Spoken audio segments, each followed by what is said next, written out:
Hi friends, welcome back to my channel. आप देख रहे हैं भूतिया प्लैनेट और मैं हूं दुर्गा। आज हम लोग जिस शॉर्ट हॉरर फिल्म की स्टोरी डिस्कस करने वाले हैं, इस मूवी का नाम है हेलो। अब मूवी की शुरुआत होती है और हम एक लड़की को देखते हैं जिसका नाम एना होता है। एना नए शहर में मूव होती है। वो वहाँ पे अपने करियर के लिए आती है। वो एक एक्ट्रेस बनना चाहती है, उसके लिए उसे ऑडिशंस वगैरह देने होते हैं। तो वो एक घर पे आती है और उसके साथ में उस घर का ब्रोकर भी होता है जो उसे घर दिखाता है। अब वो उस घर के बारे में उसे और उसके आसपास के बारे में स्टोरीज बताता है कि क्योंकि तुम एक स्ट्रगलिंग एक्ट्रेस हो, तुम्हें ये जगह बहुत पसंद आएगी, क्योंकि यहाँ पे आसपास में बहुत सारे हॉलीवुड स्टार जो अपने स्ट्रगल के दिनों में यहाँ रहा करते थे। तो ये सब सुन करके एना को बहुत अच्छा लगता है। उसे थोड़ा कॉन्फिडेंस आता है कि शायद वो बहुत अच्छी जगह पे रहने वाली है। उसके बाद एना उसे उस घर के स्टोरी बताती है। स्टोरी बताते बताते वो ब्रोकर उसे घर भी दिखाता है। वो ब्रोकर उसे बताता है कि जब उसके ग्रैंडफादर उसे एक स्टोरी सुनाते थे कि इस घर में एक एक्ट्रेस रहती थी जो कि हॉलीवुड की फर्स्ट सुपरस्टार थी। अब उसका नाम उसे पता नहीं होता, लेकिन वो ये बताता है कि वो अपने करियर में बहुत सक्सेसफुल थी। ये बात करते करते वो लोग एक छोटे से रूम में आते हैं। वहाँ पे वॉल के अंदर में एक कैबिनेट बना होता है। एना ब्रोकर से पूछती है कि क्या तुम्हें पता है कि ये कैबिनेट किस लिए है। तो वो बोलता है कि हाँ, पुराने टाइम में यहाँ पे लैंडलाइन रहा करता था और ये एक छोटा सा जो रूम है, ये रूम उस एक्ट्रेस का फ़ोन अटेंड करने का रूम था। यानी कि यहाँ पे एक छोटा सा फ़ोन लगा हुआ रहता था। और साथ में ये भी बताता है कि जब उसके करियर का डाउनफॉल हुआ तो वो ये उम्मीद करती थी कि शायद उसका करियर दोबारा फिर से बनेगा और कोई ना कोई मूवी का डायरेक्टर या प्रोड्यूसर कोई भी उसे नए ऑफ़र के लिए फ़ोन करेगा।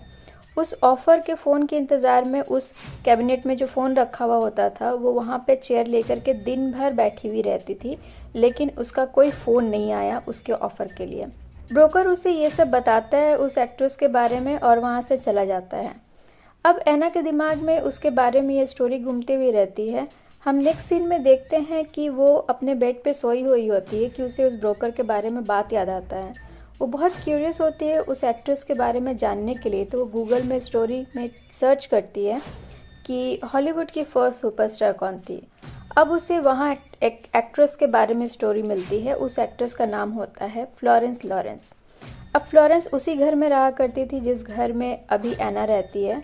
उस वीडियो में दिखाया गया कि कैसे फ्लोरेंस हॉलीवुड की फर्स्ट सुपरस्टार बनी, कैसे उसके अच्छे अच्छे फिल्म के ऑफ़र आते थे, उसके करियर के बारे में पूरा दिखाया गया। ये सब देखते देखते एना अचानक से उठ जाती है और हेडफोन लगा लेती है और योगा करने लगती है। वो वीडियो नहीं सुनती है, ना ही देखती है, लेकिन बैकग्राउंड में वीडियो चलते हुए रहता है। उस वीडियो में जैसे फ्लोरेंस के करियर में ऊंचाइयों के बारे में दिखाया गया, साथ में ये भी दिखाया गया कि कैसे उसका करियर ख़त्म हुआ। इसमें ये दिखाया गया है कि एक एक्सीडेंट में फ्लोरेंस का चेहरा बुरी तरह से ख़राब हो गया था और उस एक्सीडेंट के बाद उसके लिए मूवी के ऑफ़र्स आने बंद हो गए थे। वो जैसे अपने करियर की ऊंचाई में थी, उसके एक्सीडेंट के बाद उसका करियर पूरा ख़त्म हो गया था और वो डिप्रेशन के कारण अपने घर में अपने आप को बंद कर लिया था। अब वो कंटिन्यू ऑफ़र का वेट करती थी, लेकिन कोई भी फ़ोन नहीं आया। इससे वो बहुत ज़्यादा दुखी और डिप्रेस होकर के उस घर में ही उसने सुसाइड कर लिया था, पॉइज़न खा करके। वहाँ पे पूरा वीडियो दिखाया गया था कि किस तरह फ्लोरेंस लॉरेंस एक्ट्रेस बनी और किस तरह से उसका डेथ हुआ। ये सब स्टोरी दिखाया जाता है, लेकिन एना को ये सब पता नहीं होता क्योंकि वो दूसरे साइड में योगा कर रही होती है।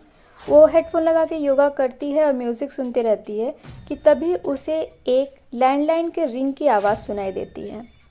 वो आवाज़ को पहले तो इग्नोर करती है, लेकिन वो कंटिन्यू बजने के कारण वो हेडफोन खोल करके देखती है क्योंकि उसके घर में कोई लैंडलाइन नहीं था, लेकिन उसे आसपास कोई भी आवाज़ नहीं सुनाई देता है। वो उसे इग्नोर करती है। उसे लगता है कि शायद ये उसके मन का भ्रम है और वो इस बात को इग्नोर कर देती है। अब सीन शिफ्ट होता है रात में। रात में एना सोई होती है तो उसे उसी छोटे से कमरे में जहाँ पे पहले फ़ोन रखा हुआ होता था, लैंडलाइन, वहाँ पर से उसे कुछ आवाज़ें सुनाई देती है। अब वो उठती है, वो अकेली होती है तो उसे थोड़ा डर भी लगता है, लेकिन वो फिर भी हिम्मत करके उस रूम में जाती है, लाइट जलाती है। उसे ऐसा लगता है कि उस रूम के बाद में जो रूम है उसके अंदर में कोई है। वो एक चेयर लेकर के उस रूम में उसे फेंकने की कोशिश करती है। उसे ऐसा लगता है कि अगर कोई होगा तो ये चेयर फेंकने से शायद उसे कोई आवाज़ होगी और उसे पता चल जाएगा यहाँ कोई है या नहीं है, लेकिन ऐसा कुछ नहीं होता है। अब वो थक करके उस गेट को बंद करके अपने कमरे में आ जाती है। वो कमरे में आकर के अपने फ़ोन से यानी कि अपने मोबाइल से एक नंबर पे डायल करती है। वो जैसे ही नंबर पे डायल करती है, वो फ़ोन और कहीं नहीं बल्कि उसके घर में ही रिंग होता है। वो अपने घर में एक लैंडलाइन का रिंग सुनती है, जो कि उसी कमरे में आ रहा था जहाँ पर वो लैंडलाइन रखा होता था, जिसे फ्लोरेंस यूज़ करती थी। वो काफ़ी शॉक में होती है क्योंकि वहाँ पे कोई फ़ोन नहीं था, तो ये रिंग कहाँ से बज रहा है। अब वो जैसे ही कुछ करने की कोशिश करती, उससे पहले वो किसी की पैरों की आहट सुनती है, जो कि बहुत जल्दी जल्दी भागते हुए उस फ़ोन के पास कोई आ रहा है। अब ऐना धीरे से जाती है और वो की होल से उस रूम के अंदर में देखती है, क्योंकि उस रूम में कोई नहीं था, उस पूरे घर में उसके अलावा कोई नहीं था, तो कौन दौड़ करके आ रहा था। अब वो जैसे की होल से देखती है, वो देखती है कि उस कैबिनेट में एक लैंडलाइन रखा हुआ है और वो रिंग हो रहा है, और उसके पास एक लेडी आती है और फ़ोन उठा करके हेलो बोलती है।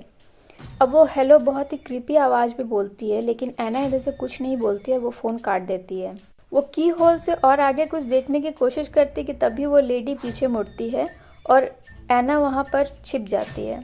वो चुपचाप से वहाँ बैठे रहती है ताकि जो फ्लोरेंस उसके अंदर में है, रूम के अंदर में, उसे ये पता नहीं चले कि उस घर के अंदर कोई है। वो बहुत कोशिश करती है उस घर से बाहर निकलने का, लेकिन उस घर के गेट वगैरह सारे बंद रहते हैं, तो वो बाहर नहीं निकल पाती है। अब वो सोचती है उस मोबाइल से किसी को फ़ोन करने का, लेकिन क्योंकि उस घर में अंधेरा था, अगर वो मोबाइल से किसी को फ़ोन करती तो वो लाइट आ जाता और शायद फ्लोरेंस की आत्मा को ये पता चल जाता है कि उस घर में कोई है। अब ऐना धीरे धीरे करके आती है, वो अपने ब्लैंकेट्स के अंदर में छिप जाती है और फ़ोन का नंबर डायल करती है। वो जैसे ही नंबर डायल करती है, फिर से रिंग उसी लैंडलाइन पे बजता है। उस लैंडलाइन पे रिंग होते ही फ्लोरेंस की जो आत्मा है वो उस फ़ोन को उठाती है। अब इधर से ऐना बोलती है कि वो एक स्टूडियो से फ़ोन कर रही है और फ्लोरेंस के लिए एक बहुत अच्छा रोल है, जिसके लिए उसे ऑडिशन के लिए आना था। वो फ्लोरेंस से झूठ बोलती है, उसे ऐसा लगता है कि शायद वो ये बात बोलेगी तो फ्लोरेंस की जो आत्मा है वो खुश हो जाएगी और वो यहाँ पर से निकल जाएगी, क्योंकि उसके लिए मूवी का ऑफ़र आ गया था। वो ऐसा करती है, उसे लगता है कि फ्लोरेंस उसे कोई हार्म नहीं पहुँचाएगी। वो फ़ोन काट देती है और वो ब्लैंकेट से बाहर निकल के देखने लगती है कि फ्लोरेंस वहाँ है या नहीं। थोड़ी देर तक सब शांत रहता है, उसे लगता है कि शायद वो चली गई, कि हम अचानक से देखते हैं फ्लोरेंस उस पर अटैक कर देती है। उसे बोलती है कि यू आर अ लायर, क्योंकि उसने झूठ बोला है फ्लोरेंस से कि उसके लिए मूवी का ऑफ़र आया है। और ये सीन वहीं पे ख़त्म हो जाती है और ये मूवी भी। शायद फ्लोरेंस की आत्मा बहुत गुस्से में थी, और क्योंकि ऐना ने उसे झूठ बोला था, इसलिए वो उस पर अटैक करके उसको मार देती है। अगर आपको आज को वीडियो पसंद आई हो तो प्लीज़ इसे लाइक कीजिएगा, अपने फ्रेंड्स के साथ शेयर कीजिएगा, और अगर आपने चैनल को सब्सक्राइब नहीं किया है तो प्लीज़ इसे सब्सक्राइब कीजिएगा। अब हम लोग मिलेंगे एक नए वीडियो में एक नए हॉरर मूवी की स्टोरी के साथ। तब तक के लिए बाय बाय।